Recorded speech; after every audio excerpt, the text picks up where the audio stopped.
Salut tout le monde, je suis ravi de vous retrouver aujourd'hui pour qu'on débriefe ensemble le GP de Montréal 2024. Alors oui, je sais, le GP de Montréal c'était dimanche dernier, il y a maintenant 4 jours. Malheureusement pour vous et pour moi surtout, j'avais un début de semaine assez chargé, ce qui explique que je vous fais ce débrief que maintenant et pas directement après la course. Pardonnez-moi pour ce petit délai. Commençons par revisiter un petit peu le parcours du GP de Montréal 2024. C'est un petit peu le même qu'on a eu les mêmes dernières années. 17 tours de 12 km 300, distance totale 209 km, environ 4500 mètres de dénivelé. Oui, c'est assez difficile, c'est beaucoup plus difficile que GP de Québec en comparaison. 3 échappés sont partis en éclaireur dans ce GP de Montréal. On avait Gils Gelders pour la Soudal, Michael Léonard pour Ineos et Driss de Bond pour l'équipe Decathlon. Derrière, UAE était en contrôle pour Tadej Pogačar. Personne n'a mis la poignée au fond avant les ultimes kilomètres de ce GP de Montréal. En effet, un peu moins de 39 km/h de moyenne en début de course et même en vérité sur la totalité de la course parce que malgré une fin de course très rapide, la moyenne est inférieure à 39 km/h. Donc ça a vraiment pas roulé fort pendant près de 120-130 km. Le peloton s'est excité à partir du moment où Matej Mohoric pour la Bahreïn attaque. Ça se produit à peu près à 60 km de l'arrivée, moment choisi pour les UAE en réaction à l'attaque de Mohoric pour accélérer gentiment le rythme. Et dans l'ordre, on a eu Juan Ayuso, Tim Wellens, Domen Novak et Rafał Majka pour UAE qui ont accéléré le rythme gentiment tour après tour pour épuiser l'ensemble des adversaires de Tadej Pogačar. Ça a extrêmement bien fonctionné. On va chercher l'échappée avant d'entamer les 2 derniers tours de circuit. Il ne reste alors que Domen Novak et Rafał Majka pour emmener le peloton. Tadej Pogačar gère le rythme de ses hommes à la perfection et à 2 tours de l'arrivée.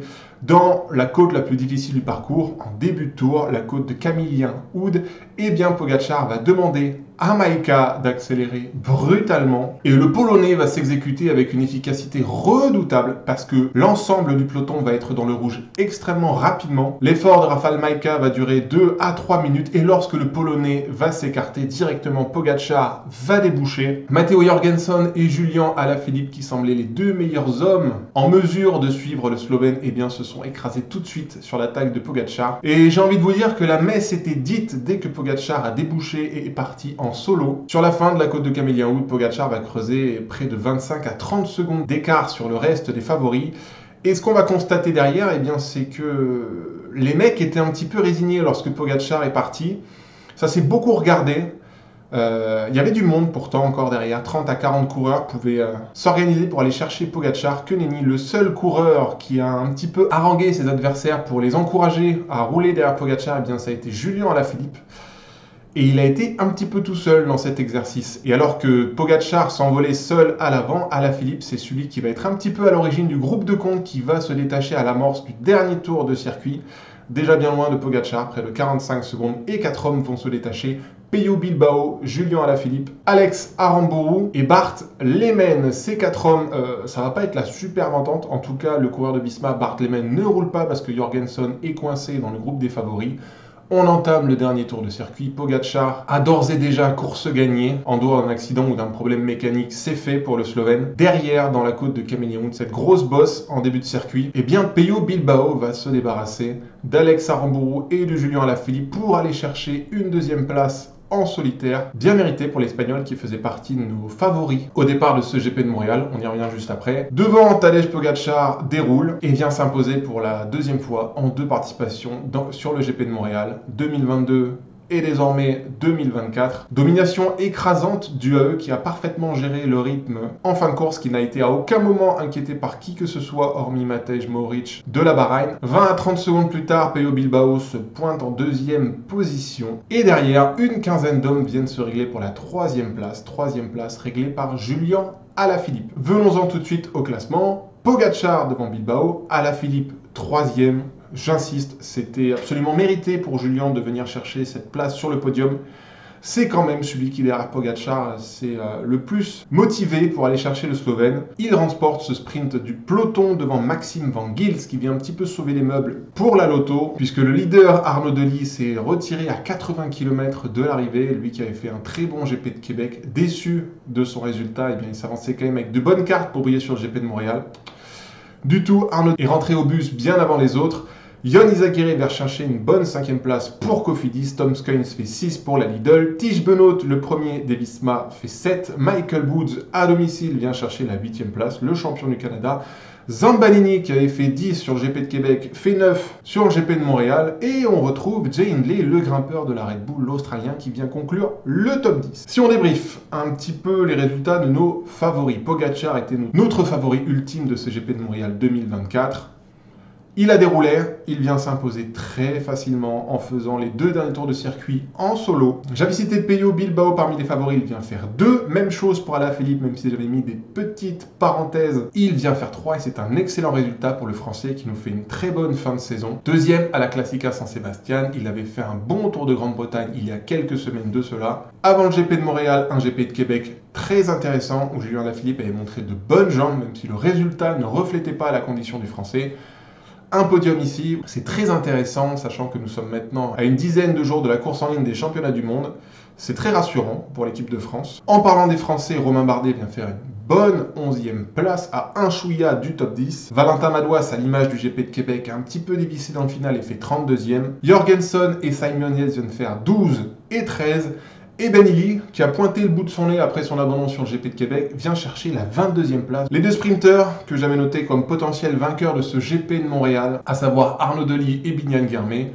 Je vous l'avais dit pour Arnaud Delis, il a abandonné à 80 km de l'arrivée. Même chose pour Biniam Guermé qui n'a pas terminé ce GP de Montréal. C'est une tendance qui se confirme ces dernières années. Les sprinteurs ont de moins en moins de place sur le GP de Montréal. Je ne souhaite pas revenir sur des points en particulier. Encore une fois, Pogačar, c'était vraiment notre favori ultime. Il y avait très peu de chances que quelqu'un d'autre que lui puisse s'imposer vu l'armada qu'il avait amené avec lui au Canada. Les UAE ont fait ce qu'ils ont voulu. Pendant toute la course, ils ont géré le rythme choisi par Pogačar. Et lorsque Pogačar a souhaité partir, eh bien personne n'a fait ne serait-ce qu'illusion. Ça m'amène quand même à une réflexion que j'aimerais avoir sur les championnats du monde en ligne à Zurich qui auront lieu dans 10 jours maintenant.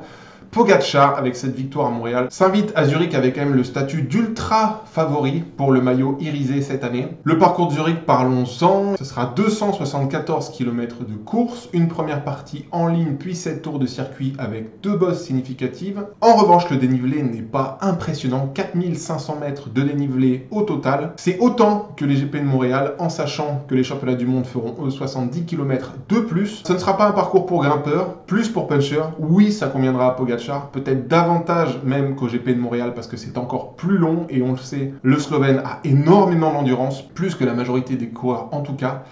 Par contre, le point sur lequel je veux insister, la victoire à Montréal de Pogačar dépend au-delà de sa qualité individuelle en grande partie sur la force collective du UAE qui encore une fois a imposé le rythme que souhaitait avoir Tadej Pogačar.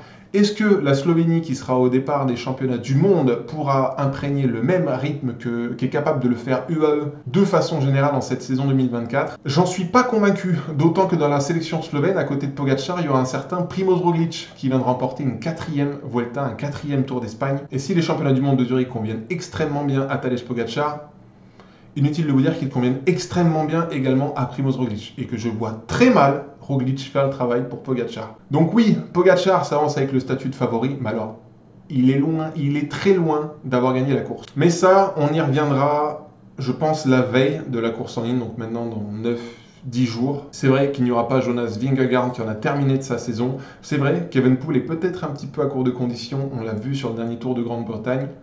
Maintenant, il y a beaucoup de punchers qui vont s'afficher avec de très hautes ambitions. Je pense notamment à Mathieu Van Der Poel. Et on aura une équipe de France qui, normalement, devrait avoir de la gueule. Et venons-y à cette équipe de France.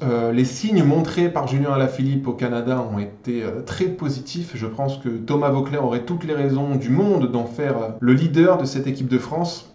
À ses côtés, on peut imaginer qu'il y aura Romain Bardet, qui a fait un bon GP de Montréal, 11e. Il y aura du monde à aller chercher dans l'équipe Groupama pour aider ces 2 coureurs. Rudy Mollard a fait 3 au GP de Québec, est en très bonne condition. Valentin Madouas est un habitué des courses en circuit et des courses très endurantes. C'est un des meilleurs du monde, donc oui, il fera partie de la sélection. On peut ajouter à cela Romain Grégoire qui a montré des signes plutôt positifs au GP de Québec et au GP de Montréal. Donc voilà, peut-être une première ébauche de ma part sur ce à quoi pourrait ressembler l'équipe de France à Zurich.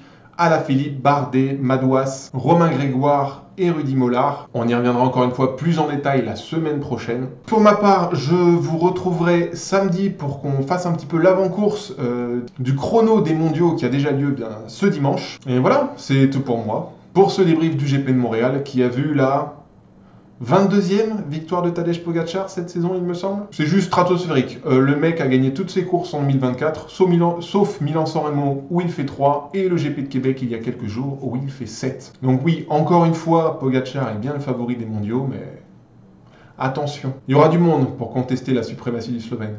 Allez, c'est tout pour moi, je vous retrouve samedi et d'ici là, portez-vous bien et à très vite. Bonne soirée, ciao.